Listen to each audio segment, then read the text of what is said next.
Hello, everyone, and welcome back to Promise. Wow! It's been a hot second since you forgot the name. You're not going to edit that out, are you?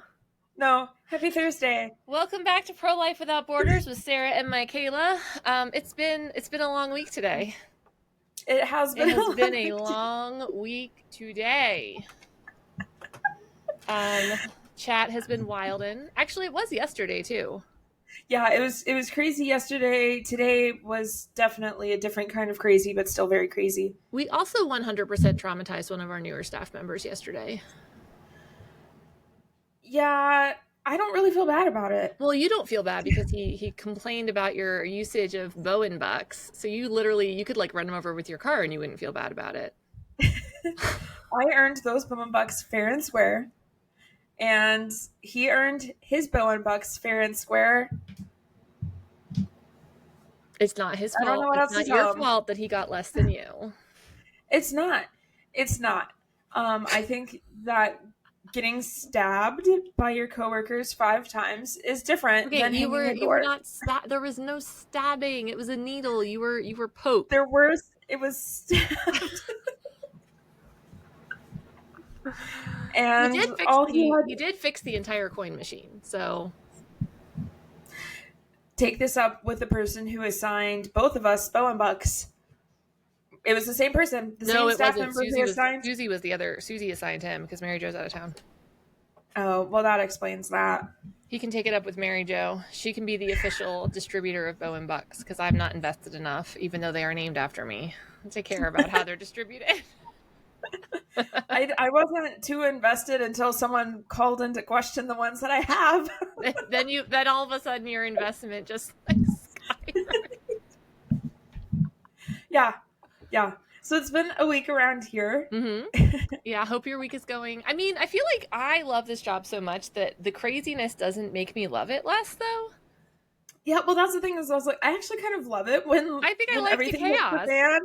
Like if we're having a week where like everyone is just chill and all the clients are chill and nobody offers to square up with our 6'3" fatherhood coordinator, what's the point of even coming to the office?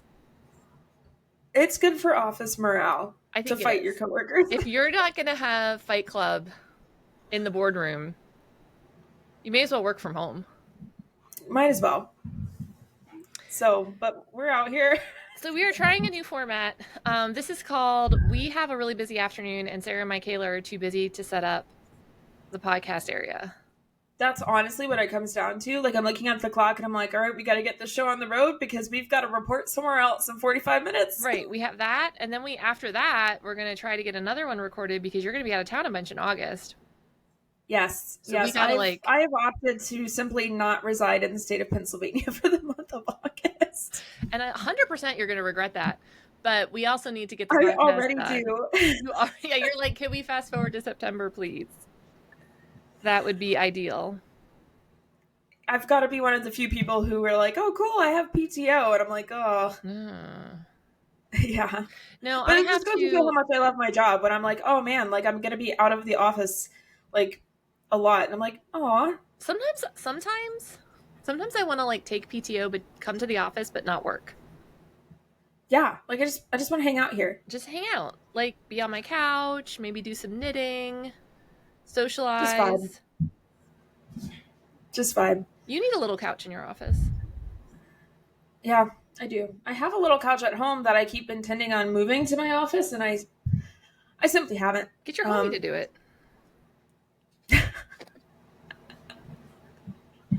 Maybe. So today we are taking a break from our run of guests. Actually, the next couple podcasts will not be guest-oriented. Although we will get back to them. We have a few more lined up. We're just trying to mix it up a little bit. Mm-hmm. This one, we're actually going to talk about something that's happening in Pennsylvania. So very timely, very appropriate for like our topics and what we talk about, and very creepy. It's anytime Pennsylvania is in the news, I'm always like, guys, one of these days we're going to be in the news and it's going to be for something cool. And it's going to be like, yay, Pennsylvania. But it's not today. Not today. Honestly, every time this happens, I'm like, Florida exists for a reason. Why are we taking the crazy news? Like, shouldn't they be taking the crazy news? Like, that's not us. We have Amish and Yin. But And here's my theory. Since you've brought up Florida, we do know that Florida has the oldest population out of any state in the United States. Pennsylvania has the second oldest population out of any state in the United States because, like, the elderly aren't leaving and young people are moving out. Okay, I did not know that. Yes. And I think the only reason Florida has the oldest population is because Pennsylvania exports all of our elderly to Florida during the winter. And then they come back. And so I feel like that's why we have like this certain level of crazy in the news, is because I think all of the crazy people in Florida, like Florida man stuff, it's probably Pennsylvanians who are snowbirding. Oh, that's interesting. That is an interesting theory. That's my theory. So we actually have a lot of donors who are snowbirds. They are not crazy. Yeah. I've never seen a single one in the news. They're actually all very lovely. But I really do miss them in the winter. At hiding. Like, I miss them in the winter. Like, I'll be like, oh man, I can't go hang out with so-and-so. We have some people in my church are snowbirds, and it's like, oh, come back. Don't leave us. And I keep waiting for them to like desperately need to meet with me in like January and be like, Sarah, I must have you come in person to Florida. But so far none of them have done that. Probably because there is like a desperate meeting in like Sarasota Springs. Yes, right? Like, it could happen. I mean, you never know when you're going to need the executive director of the pregnancy center just suddenly, like desperately and in person in January. I did have a friend, not a snowbird, but she lives in the Upper Peninsula of Michigan, and she tried to invite me up to do their Sanctity of Human Life stuff, and I was like, absolutely not. I am not coming to the UP of Michigan in late January. No. Like, no. It could be fun. We can go like snowshoeing. Absolutely not. I love winter. I can go snowshoeing in Pennsylvania. I don't need to go to Michigan and freeze my face off to do it. Yeah, just take gloves. Yeah, you know that. Into trouble. All right. So the thing that we are talking about, yes, is surrogacy, which we have talked about before, but this is actually a specific. Well, we're going to talk about two cases today. One of them is old. One of them is very new. So let's start with the new one. And essentially, what has happened is that a gentleman, well, let's just not call him a gentleman, an individual. No, he has proven he is not a gentleman. He is a convicted sex offender. Yes. And his offense was against children, not infants, which seems to be a sticking point for some people, but children. Yeah, minors. And because of that offense, would not be permitted to adopt a child. However, has been permitted to purchase a child through surrogacy. Yep. And so this is a gay couple who contracted with a surrogate.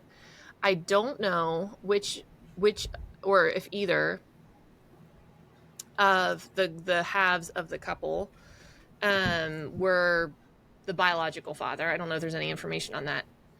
Yeah, I haven't seen any information about like how, like, if they're involved in that at all, or if it's simply like, I don't know. Yeah. So and that's one of the problems with surrogacy. So there's a lot of problems with surrogacy. We're going to get into another one. It's often used by homosexual couples because two men cannot have a baby. I don't care what anybody tells you. That is in fact how biology works. It is in fact how biology works. And so gay men will go out and they will contract with a surrogate, and then they'll get donor eggs from some source, whether it's from a bank or from someone that they know or whatever. And then sometimes they'll use the sperm from one of the fathers, sometimes they won't, and then they will have a baby. And so this particular man, they crowdfunded their surrogacy journey because surrogacy is expensive. Yeah. You have to pay the mother, and you have to pay the people who are under contract, and you have to pay for medical care, and you have to pay for all these things. So they crowdfunded to get this baby. They gained a ton of attention online because they posted a video saying, look at our baby. And then people found out that one of the men was convicted of felony child pornography possession and one count of corruption of minors for exchanging over 12,000 messages with a teen student, a male student, while teaching and in a high school in Pennsylvania. The conversations included graphic sexual content, instructions to delete the communication, the transfer of nude photos and videos, and Mitchell was paroled 2 months into his sentence. Yep. Yeah, so I actually have the court docket. Oh, that's right. You did find that, didn't you? I did. Yeah, so I did a little research and I found the court docket. And I think it's appropriate to read it. It's public. Anyone can access court dockets. It's public information. You do have some excellent stalking skills, though, because until I met you, I didn't know that anyone could access court dockets. Oh, yeah. No, I love accessing court dockets. I'm never going to be a criminal because you'll find out about it in like yes. You'll know before I do. I'll be like, I might break the law, and you're going to text me and be like, whoa. Yeah. That's how you'll find out that you committed a crime, as I'll tell you. But no, so for context, this man was a teacher working in a school district. So it says, respondent was issued an instructional 1 Pennsylvania teaching certificate in the area of chemistry 7 through 12. So he's a high school chemistry teacher. Mm-hmm. On March 18th, 2016, the department filed with the commission a notice of charges seeking the immediate suspension of respondent's certificate and employment eligibility under Section 9B(a)(1) of the Educator Discipline Act after respondent was criminally charged with sexual abuse of children, endangering the welfare of children, corruption of minors, and unlawful contact with a minor. According to the police criminal complaint attached to the department's notice of charges and incorporated therein by reference, respondent is accused of engaging in sexually explicit communications with a 16-year-old male student, including asking the student for nude pictures, sending the student nude pictures, and asking the student to masturbate on video so respondent could watch. Oh, gross. And then it goes on to they rule that they've suspended his license and it's not up for reinstatement. So he cannot be a teacher anymore. Right, which is good. Because he shouldn't have but he can adopt children. He's a registered sex offender. Like those charges, and it sounds like even though he was charged with multiple things, he was ultimately only convicted of or at least sentenced for a couple of those. But yeah, so he's required to register as a sex offender. Well, and when you're registered, and this is the one thing I'm not clear on, what happens, so let's say he had children before this happened, what happens to his contact with those children if he's a sex offender? Like, does it all have to be supervised? Like, is it, like, how does that work? I have no idea. But yeah, so because of his status, he should not be allowed, and he's not allowed to adopt children in Pennsylvania. He's also not allowed to be a foster parent. Not allowed to be a foster parent, correct. Not sure what happens if you have biological children of your own, but there was a loophole in surrogacy. Because, and we talked about this, and perhaps I'll link back to the original episode we did on surrogacy, it is so poorly regulated that, like, there's really not much in the way of background checks when someone's looking into surrogacy. Like, it's so poorly regulated. I wouldn't even say there's not much. There's nothing. Like, yeah, there's no laws. Like, a surrogate company may decide to do background checks. Right. But there's no laws saying that, like, a surrogate parent has to meet certain criteria. It's essentially the same as having a biological child. Yeah. Nobody can say, oh, you can't conceive unless you pass a background check or unless you do X, Y, or Z. And people will say, oh, well, it's the same thing. It's not the same thing. This is potentially not, at least one of it's not both of their biological child. Right. So it's just problematic in so many ways. One, highlights the issue that surrogacy is unregulated. So there's no protections for anybody, quite frankly. For the baby that's involved, for these two, this gay couple that's adopting, like for this woman surrogate, like no one's protected by any of this. Yeah, to the point to where a convicted sex offender can participate in it, even though he can't legally adopt. Right. Which is just insane. Not only could he not adopt and not foster, he couldn't even, like, any church program, youth sports, pregnancy center, nobody's going to let this guy volunteer with them. No. Because as every place you go where you want to work with kids in the state of Pennsylvania, you need to have a child abuse and a criminal background check. And if you can't get a clean child abuse check, you're not volunteering. You're not working with kids in a church. You're not working with kids on a league. You're not working with kids anywhere. And that's to protect the kids, obviously, but it's also to protect the person who offended. Because if you, and I used to, one of our professors at Geneva, Stephanie Schindel, she used to work with adult sex offenders. Yeah. And the recidivism rate is incredibly high, just insanely high.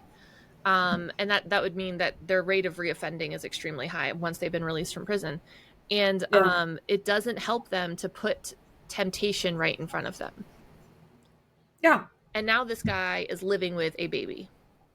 Yeah. I was like, no one in good conscience would send an alcoholic into a bar. Mm-hmm. And I know that it does feel weird talking about something like child sex abuse in terms of that, but you're right. Like it's temptation for these people. Yeah. And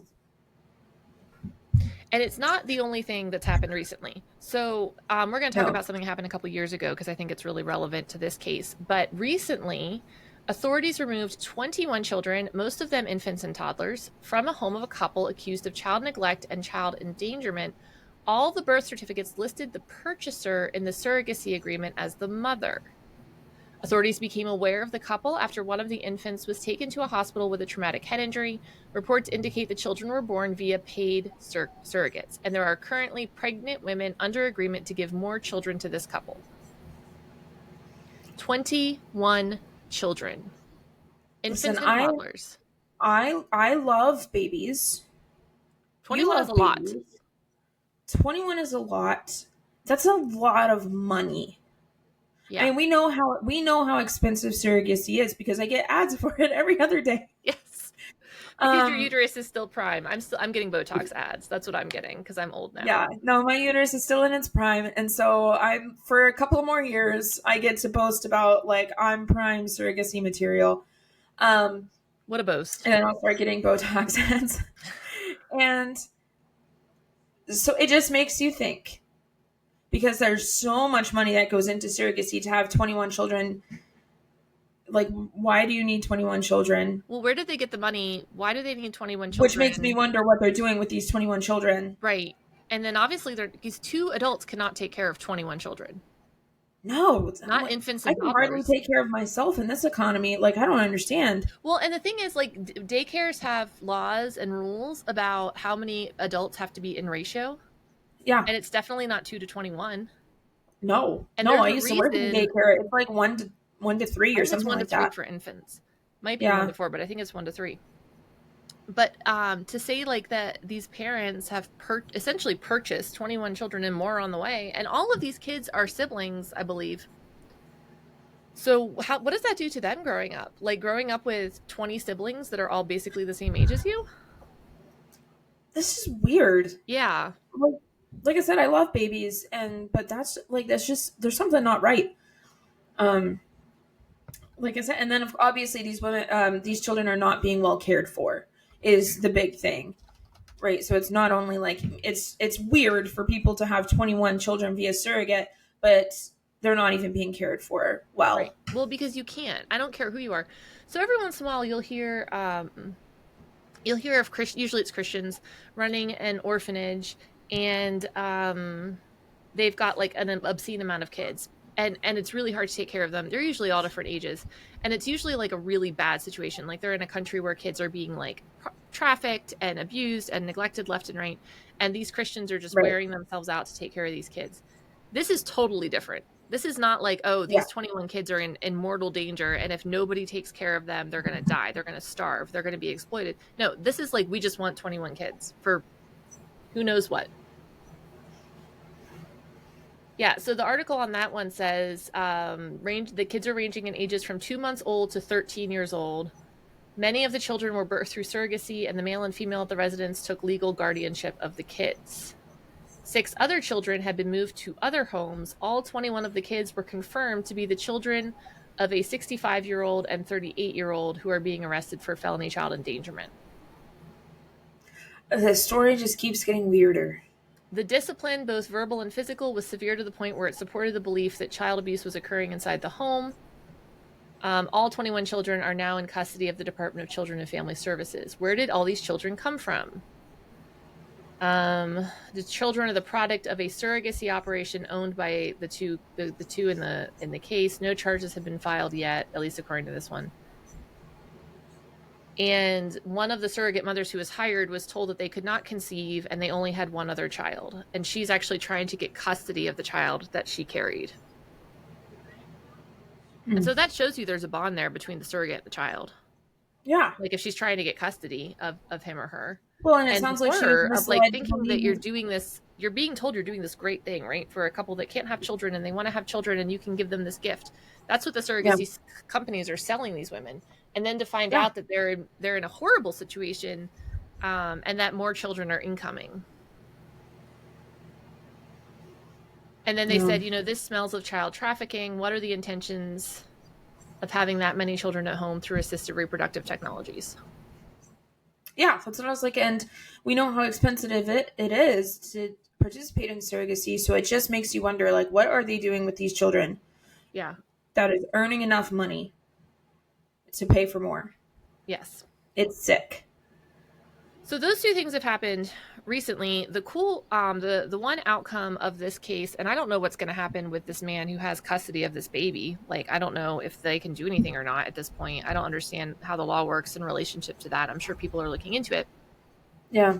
But one of our state reps, Aaron Bernstein, is actually doing something about it, which is pretty awesome. He's very quick on these kind of things, and he really jumped on it.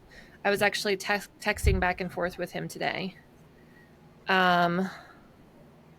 He said, I texted with him, but I actually got the information from one of the guys at Planned. No, who sent it to me? Why am I losing my mind? I don't know. It's Thursday. It is Thursday, and maybe it's Tuesday. Maybe we had that confusion in conversation this morning. I sent it to you, didn't I? You did. You sent a copy of the memorandum that came out of Harrisburg. Maybe, you know what? I'll bet I saw it on Facebook, and then I texted Aaron. I don't think he sent it to me. I think I saw it on Facebook. Anyway, so he's spearheading legislation to close this surrogacy loophole, at least in Pennsylvania. And I really hope that it is going to happen nationwide. So in response to a viral online story, this is the story of the pedophile having a child via surrogacy, Representative Aaron Bernstein from Butler and Lawrence County will be introducing legislation to close a dangerous loophole in Pennsylvania law that currently allows registered sex offenders to become legal parents through surrogacy arrangements. This is about protecting kids, says Bernstein. The safeguards in place for adopting children should also protect children born through surrogacy. Bernstein's bill would prohibit registered sex offenders from gaining parental rights through surrogacy agreements. In addition, it would require background checks and child abuse clearances for all intended parents before a pre-birth parentage order is issued. The legislation comes after online news reports revealed a Tier 1 registered sex offender in Pennsylvania was able to become a legal parent through a surrogate, bypassing adoption laws that would have disqualified him. This isn't about politics, it's about basic human decency and common sense, said Bernstein. No known predator should ever be given the legal right to raise a child in Pennsylvania. Yeah. And I think one of the things that we have to address here is because we're like, well, what happens with biological children and which are valid things to question, except for the fact that this couple that has gained custody of this baby, despite one of them being a registered sex offender, is gay. Mm-hmm. So they are they're not able to have biological children. And some people might feel sympathetic about that. I personally do not, because I think we have to address the fact that homosexual couples were not designed to have children. No, absolutely not. And the thing is, God created male and female to have children for a reason. We don't lay eggs and hatch them, right? Like a woman has to carry the child. A man has to inseminate a woman. A woman has to carry a child. And according to the biblical standard for living, that man and woman should be committed to one another for life. Like that's how children are supposed to be born. And those are the kinds of homes they're supposed to be raised in. And obviously that doesn't happen all the time. Yeah, But there's that's there's plan. common grace, and obviously we've got single parents for a variety of reasons, and we can recognize that situations aren't ideal, but this is not it. This is not it. And there's a lot of research that shows that the most ideal situation for a child to be raised in is a home that has both parents present. Yep. Mom and dad present. Their biological mother, female, mother and biologically a female, biologically a male. That's the best situation. There's also a lot of research that shows, and you would know this, that there's very high like if abuse is going to happen inside a home, if child abuse is going to happen in a home, statistically speaking, it is more likely to occur from an unrelated male. Yes. And an one unrelated of these guys male in the home, in this surrogacy thing, at least one of them is unrelated. If at not least. Both of them. We don't even know. Right. It could be both of them. They could have gotten a sperm donor and an egg donor. Yeah, we have no idea. No clue. And so these kids, and there's been multiple stories in the news of gay couples sexually abusing children that they've purchased through surrogacy.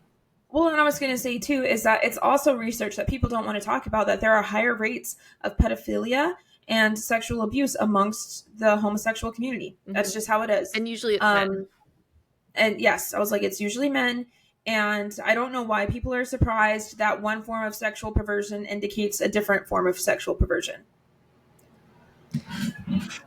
And I get that, like, and things are changing culturally right now, but I get that there's this hesitation of like, oh, well, like we don't want to be intolerant, we don't want to be homophobic, we don't want to be this, we don't want to be that. Listen, we can say all day long that we want to live in a country where people can love who they want, whatever. But like, bringing children into that is totally different. Totally different. Yeah, like this isn't a matter of what goes on behind closed doors is none of my business. Right? Like these are children that we're talking about. We're called to protect them. And this is blatant oversight on Pennsylvania's part as a state to not think about laws and loopholes when it comes to surrogacy. Right. And I can guarantee you that we're not the only state that doesn't have things in place. I'm sure most states don't. So this actually made me think of another surrogacy case from 2023.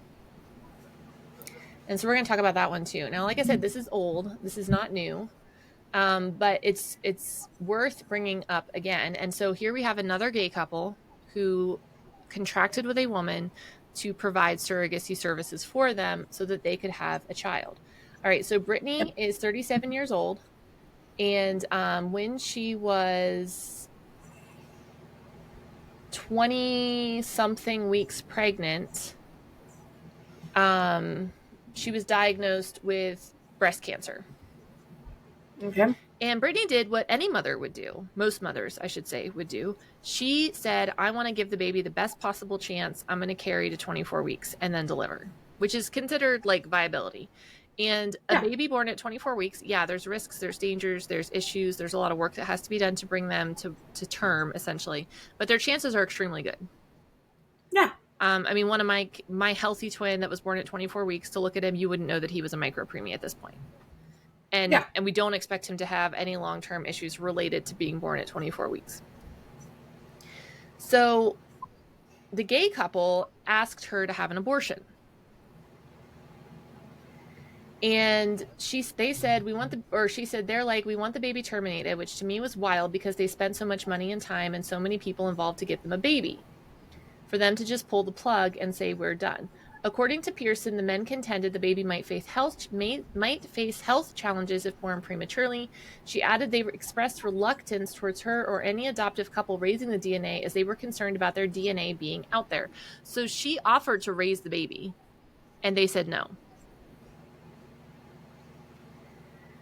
So Pearson delivers the baby, and the fathers, the intended parents, the purchasers,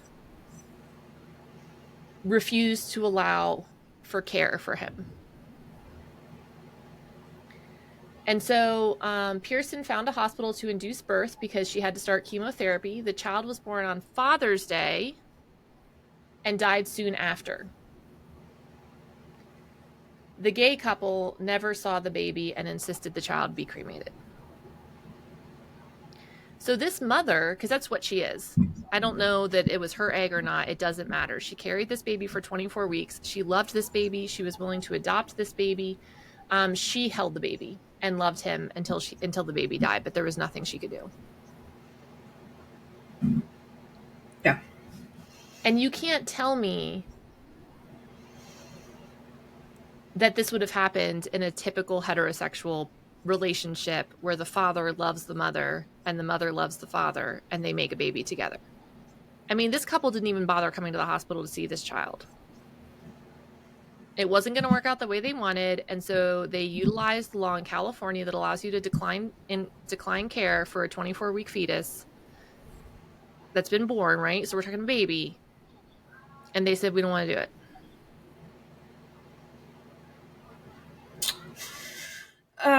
Yeah, that's... And so both of these stories... I can't wrap my mind around that. Like, I mean, I understand, like, circumstances are different and trauma, we were talking about this earlier today, trauma impacts the way people, respond to things, and people don't always respond the way you think they will. I just can't fathom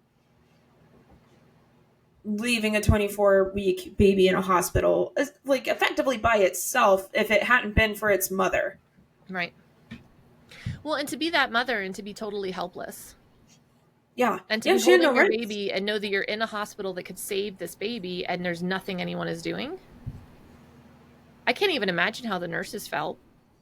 That's what I was thinking too. I was just like, I mean, the hospital staff, I can't fathom that they were feeling great. And then regardless of political thoughts or even perhaps your opinions on abortion, I think anyone with a heart would say, hey, 24 weeks, like, totally to not even be able to try. Totally to not even be able to try. Well, and the interesting thing is that in Pennsylvania, we limit abortion to before 24 weeks. And so when I had twins, this is like the craziest thing to me, but we could have declined intervention for them as long as we were before 24 weeks. Yeah. And they told us, and now obviously we would never, but they told us, they said, once you get to 24 weeks, your options are limited legally. So in Pennsylvania at 24 weeks, parents can't just decide not to provide life-saving intervention. Right. Like if the doctors are saying, yeah, your baby can survive, your baby can thrive, we have what's needed here to care for them. As a parent, you can't just say, no, we're not doing it. No, but you can do that in California. Now, there are absolutely situations where parents will work with doctors and decide not to provide life-saving care. So if the child is like has a significant deformity, they have a significant chromosomal abnormality, there's absolutely compassionate care in those situations. That's not saying that every single child that's born has to have every life-saving measure. But for a healthy, 24-weeker in Pennsylvania, it is illegal to say, no, we're not going to do any care. And there are parents, a lot of them are struggling with addiction, who abandon their NICU babies in the hospital. And it's awful. Yeah. But at least those babies are alive and they have the opportunity to be fostered and adopted.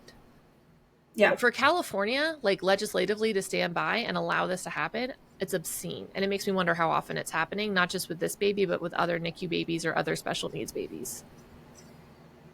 Yeah. Ugh.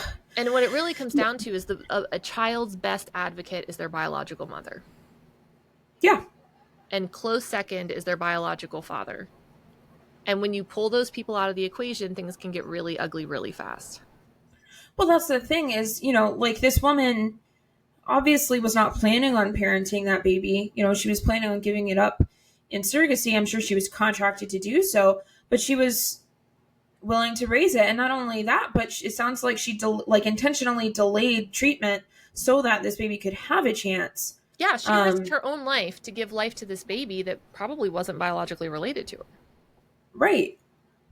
So to take her out of the equation entirely, and obviously you and I both know, like, you can't take her out of the equation entirely because she's there. She delivered that baby, and you can't just negate that. Right. She's the only mother that child knew, and thank God she was there for him as he was passing. Otherwise, he would have been all alone.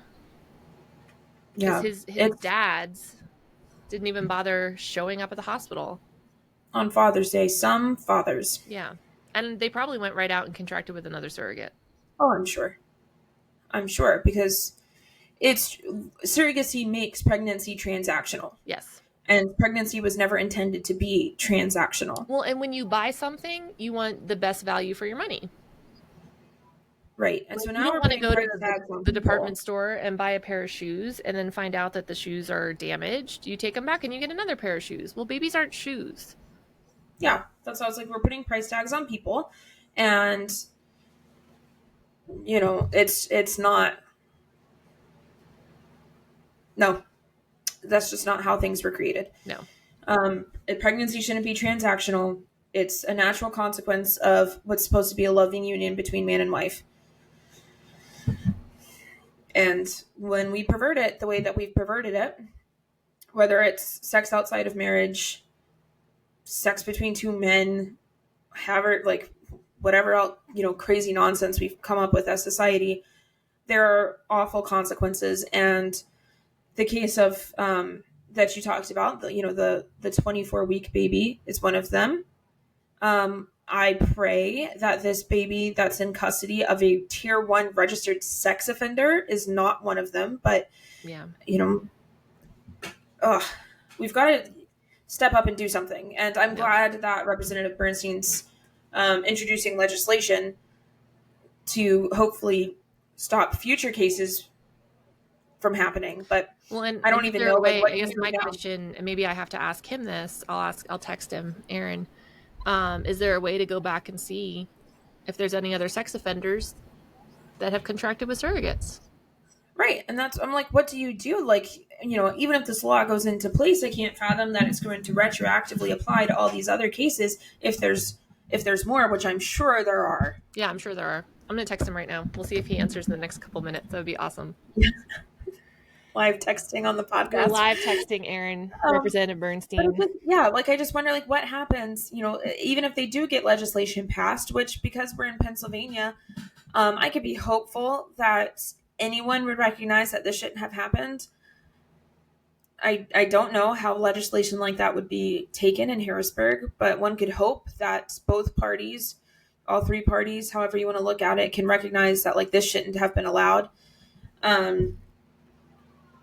But it's, unless it retroactively applies, what do you do? And then you have to go back and think okay, are we taking, children out of homes that they've grown up in because one of their fathers or whatever is a registered, it just opens up so many questions. Right. And how do you close the loophole for surrogacy without closing the loophole for biological children? And then how do you deal with the fact that while there is a high recidivism rate, people do change and God forgives, and maybe someone does have a mark on their record from decades ago, but they're a good dad now. And so it just becomes extremely complex. And the issue, and I'm not saying that biological parents never abuse their children, because obviously that's not true. But the issue here with surrogacy is really that these children are not, the connection isn't there, the bond isn't there, and it is much easier to abuse a child that you're not bonded and connected with than it is to abuse one who you are. Yeah. And if you are a sex offender and you're going out and you're that's probably one of the easier ways to procure a victim, is because you can't foster, you can't adopt. You're not allowed to go out and you can hire a surrogate to make you a baby. And then what? Yeah. And I think that the average person doesn't really understand how twisted the mind is of someone who's a child sex offender. Yeah. Yeah, it's we obviously knew the dangers of surrogacy and the issues with surrogacy. And I think cases like this just further highlight that it's not what God intended. Even if it's well-intended, heterosexual married couples who can't have biological children of their own, it's not good. Yeah, it's not good. It introduces so many problems, but especially when we have homosexual couples, married or not, because I don't think that homosexual marriages are not legitimate in my personal opinion. Yeah, I agree. engaged. Like, so whether they're married or not is of little consequence to me because it doesn't matter. So it further complicates it. Yeah. It's just not, surrogacy needs to just be done. We just need to never do it again. It's awful. Yeah. So what's our Jesus moment? The Jesus moment, I think, is that marriage is intended for one man and one woman. Mm-hmm. And there's so many Bible verses that address that. I mean, 1 Corinthians talks about it. I think John talks about it. Like, there's so many places. Genesis talks about it. I mean, really, like, it's intended for one man and one woman. Well, and I think it's like, it's also just like the hardcore assumption throughout Scripture. Yeah. Yeah, there's literally never, and to say, oh, well, they didn't have homosexuality then. Like, no. There's a whole, there are chapters in the Old Testament dedicated to telling people who they should not have sex with. Yes. I was like, okay, like, y'all never read Deuteronomy, but all right.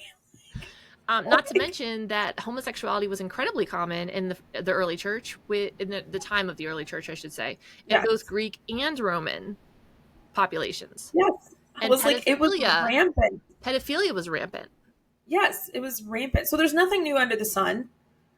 So this is not like some newfangled cultural thing that the Bible doesn't speak to. The Bible speaks very clearly about it, and some people just don't like what it has to say, and that's tough. Like, tough. That's all I've got to say about it. It's just tough. Yeah. And the Bible also says that if you offend one of these little ones, it would be better that a millstone was tied around your neck and you were cast into the sea. Yep. And yeah. That is not a good place to be. Millstones. That is not a good place to be. That is not a good place to be. And so I think the Bible's very clear about homosexuality and marriage. And by proxy, I think it's also very clear about how we are to raise children. And like I said, we understand that things happen, mistakes happen. We have single parents, less than ideal circumstances. It happens. But this is not that. This is not that. So this is not that. Yeah, don't become a surrogate. Don't encourage your friends to become surrogates or engage surrogates to have children.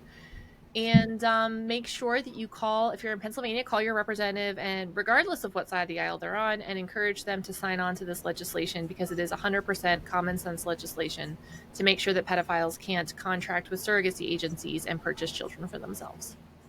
Yeah, and that's ultimately what this is. I know that some people have pushed back on like the term pedophile, but we're talking about a convicted criminal, a convicted tier 1 sex offender who was convicted for sex crimes against a child. Right. That's pedophilia. And to say like, it wasn't a baby, stop it. It's pedophilia, my friends. Yes. And first of all, this baby that they have is going to grow up and eventually be a teenager. Second of all, it doesn't matter. It doesn't matter. It's ridiculous, and don't even defend it. Yeah. All right. Well, we will see you guys next week.